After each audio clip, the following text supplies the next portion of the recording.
Bonjour, je suis Claire de la chaîne Les Artisans de la Vie. Aujourd'hui, je souhaitais aborder une thématique essentielle que nous allons devoir affronter au quotidien et qui me semble d'une actualité urgente et très importante. Nous sommes rentrés chez nous dans nos cœurs. De cet endroit, nous allons nous poser, réfléchir en conscience et aligner enfin nos énergies et vibrations extérieures à celles de nos âmes respectives. Que veut véritablement notre âme pour nous ? Que veut-elle que nous manifestions désormais concrètement dans notre vie ? Que veut-elle que nous soyons pour nous-mêmes, pour les autres et pour le monde ? Car le nouveau monde qui émerge refusera toute énergie et vibration très basse liée à la peur, au mensonge, au double langage, le tout et son contraire, à la tricherie, à la corruption, à la méchanceté, à la cruauté, à l'égoïsme malsain, à la violence physique et morale, à la malveillance totale sur tout le vivant. C'est la fin de la dissonance. Nous entrons maintenant dans l'ère de la vérité et de la justice. Accepter l'inacceptable ne sera plus possible. Dans un premier temps, je vais vous exposer très rapidement une minuscule partie des faits très basiques qui m'ont poussé à me poser des questions et à tenter de trouver des réponses cohérentes. Mais il y en a tant. Telle une pelote de laine dont on tire le fil, on découvre au fur et à mesure de ces recherches que beaucoup de vérités nous sont cachées volontairement ou sont placées sous nos yeux sans que nous ayons les moyens de vraiment comprendre. Quel en est le but exact ? Je vous laisse volontairement le choix de vous forger votre propre opinion. Dans un second temps, je vous proposerai les solutions qui résonnent pour moi. Je vous invite, si cela vous passionne comme moi, à entrer dans le monde des chercheurs de vérité, car je suis persuadée que l'on ne peut rien bâtir de solide sur des fondations erronées. Je vous souhaite d'incroyables découvertes. Avec tout mon amour.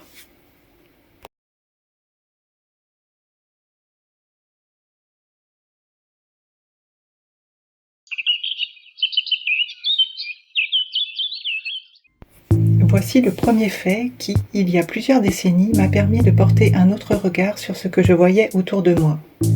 En effet, j'avais été interpellée par un écrit qui précisait que tous les chèques, et à l'époque c'était le seul autre moyen de paiement disponible, portaient une phrase écrite en minuscules sur les zones qui nous paraissent en pointillés. Voici cette phrase répétée en boucle. Sachant que dans le contexte historique, aussi de l'époque, l'Union européenne n'existait pas du tout. L'Europe ne se fera pas d'un coup, ni dans une construction d'ensemble. Elle se fera par des réalisations concrètes, créant d'abord une solidarité de fait. Pourquoi écrire une telle phrase en 6 minuscules caractères sur un document que nous allons signer ? N'était-ce pas un moyen d'obtenir un consentement forcé de fait chaque fois qu'une personne allait émettre un chèque ? Qu'en pensez-vous ?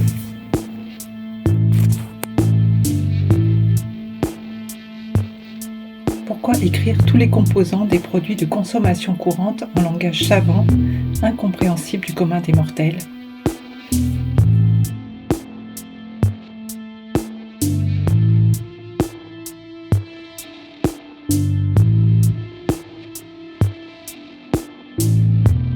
Où se trouve la bienveillance d'un système qui vous propose un poison qui vous rend gravement malade à long terme, ainsi que potentiellement les personnes et les animaux de compagnie auprès desquels vous fumez ?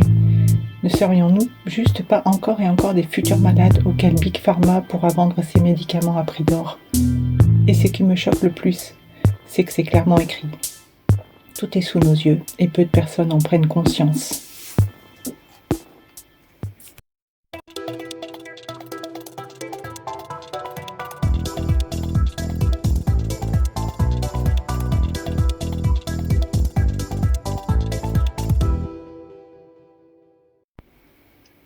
Que dire du gras, du sel, du sucre, édulcorants artificiels et colorants de diverses couleurs dont nous devenons addicts ?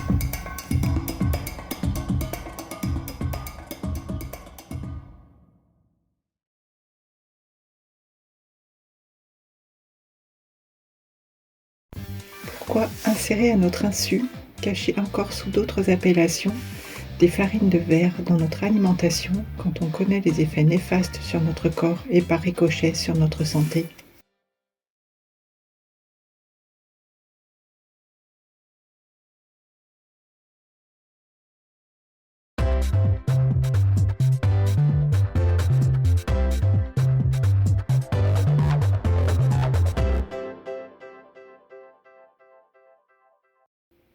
mettons à la disposition du monde civil des matériaux et technologies développés par les militaires. L'effet néfaste des ondes électromagnétiques, armes à énergie dirigée, n'étant hélas plus à démontrer. Pourquoi nous vendre des textiles extraits de la pétrochimie ? Nous portons toute la journée des vêtements composés de plastique recyclé, nocifs pour notre peau. Ne pourrions-nous pas réouvrir nos belles filatures ? Notre pays avait un savoir-faire exceptionnel en matière de textiles nobles. La terre est vivante. Alors pourquoi la mettre à nu et la labourer autant ? En faisant cela, nous la rendons complètement stérile. De plus, pourquoi oblige-t-on nos agriculteurs à ne plus utiliser certains produits phytosanitaires dangereux alors qu'on continue à les produire et à les vendre à des pays, tels que le Maroc et surtout le Brésil, qui rendent non seulement malades leur population, les malformations embryonnaires ont explosé, la population est aussi gravement touchée, mais surtout dans la production nous revient chargé de pesticides nocifs et forcément moins chers dans nos grandes surfaces par le biais d'importations. Où est encore une fois la logique dans tout cela ? Voici un exemple du tout et son contraire.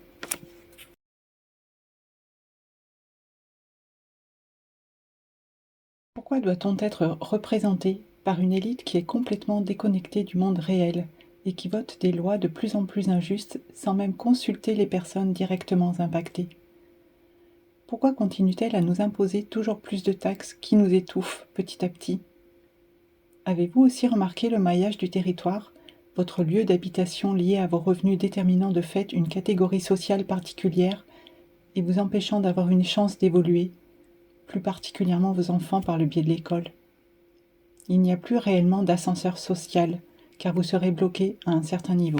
Et que dire de la pollution de l'air et de l'eau ? D'ailleurs, qui a instauré le fait de faire ses besoins organiques dans de l'eau potable ?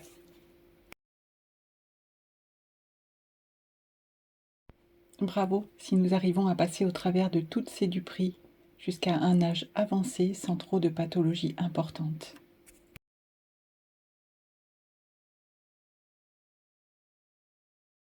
Ceci n'est qu'un tout petit échantillon du monde de l'illusion, la marmite de la matrice artificielle dans laquelle nous sommes depuis notre incarnation. Désormais, notre mission va être de sortir de cet état hypnotique en conscience. Ne plus regarder les reflets dans l'eau, mais véritablement la réalité, les vraies montagnes et la vraie forêt, et non plus celles qui sont inversées.